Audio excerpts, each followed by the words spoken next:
साथीहरू ल यहाँ हामी चाहिँ आज जङ्गल सफारी गर्दैछौँ।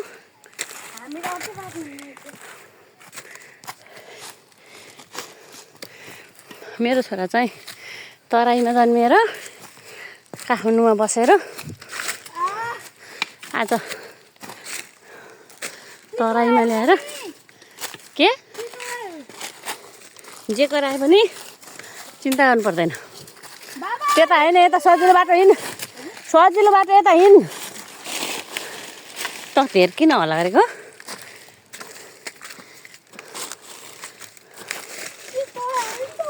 जे गराए पनि मम्मी छु,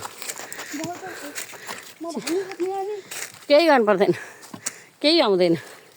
हामी यस्तो वन जङ्गल कति गरेको, वन जङ्गल पाखामा हुर्केको, अनि के चिन्ता।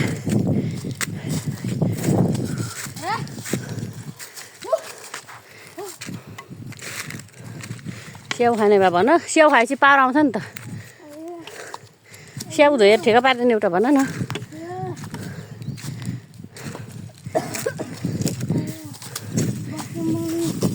बस्ने होइन, बिस्तारै हिँड्ने हो क्या, कुद्ने पनि होइन क्या, कुदेपछि गलिन्छ।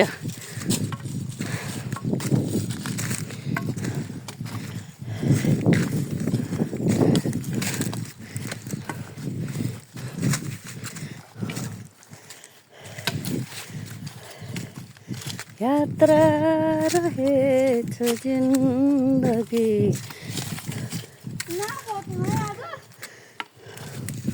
ल उही बस्ने एक्लै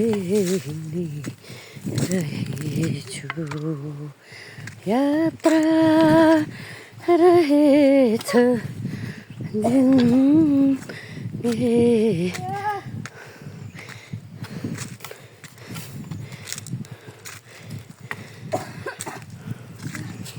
उभिएन त एकछिन।